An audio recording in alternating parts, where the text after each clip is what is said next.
اللہ پاک قرآن مجید میں فرماتے ہیں کہ کیا یہ لوگ اونٹ کو نہیں دیکھتے کہ اسے ہم نے کیسے پیدا کیا ہے؟ دراصل یہ بات کفار مکہ کے لیے نازل ہوئی کہ وہ اونٹوں کو نہیں دیکھتے۔ اونٹ کو بطور نشانی بیان کرنے کا مقصد اللہ تعالیٰ کے کفار مکہ کے دل میں اس بات کو ڈالنا تھا کہ وہ اللہ تعالیٰ کی قدرت کو سمجھیں۔ آج کی اس ویڈیو میں ہم صحرا کے جہاز اونٹ کی بات کریں گے۔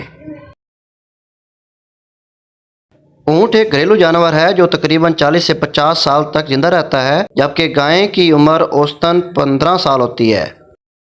اونٹ کو ہم روزمرہ کے کئی کاموں میں استعمال کرتے ہیں، مثلاً سواری، گوشت، دودھ، علاج، جنگ، لطف اندوز ہونے کے لیے۔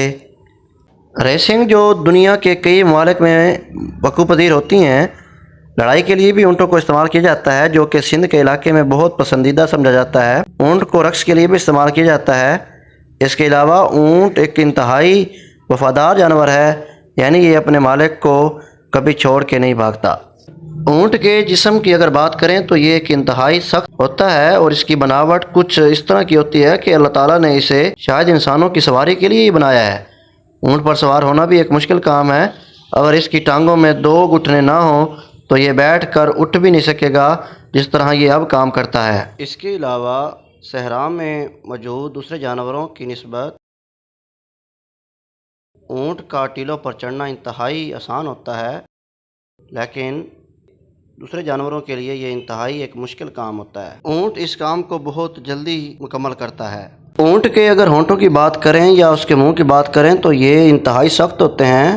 صحرا میں موجود کانٹے دار جڑی بوٹیوں کو کھانے میں مفید ثابت ہوتے ہیں۔ اس کا فائدہ اس پر سفر کرنے والے انسان کو ہوتا ہے۔ جب وہ لمبے راستے پر ہو اور کھانے کو کچھ نہ ملے تو اونٹ یہ کھا کر اپنی بھوک مٹا سکتا ہے۔ اس کا ہاضمہ انتہائی تیز ہوتا ہے، اتنا تیز کہ یہ پلاسٹک کی چیزوں کو آسانی سے ہضم کر سکتا ہے۔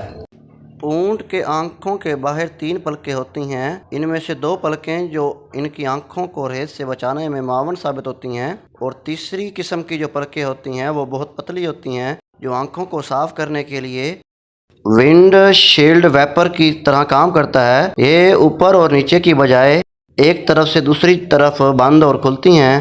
کیا آپ جانتے ہیں کہ اونٹ کے آنکھوں کی پلکیں اس قدر باریک ہوتی ہیں کہ اونٹ آنکھیں بند کر کے بھی دیکھ سکتا ہے؟ اسی وجہ سے قرآن مجید میں اللہ تعالیٰ نے فرمایا کہ کیا یہ لوگ اونٹ کی طرف غور نہیں کرتے کہ ہم نے اس کو کیسے پیدا کیا ہے۔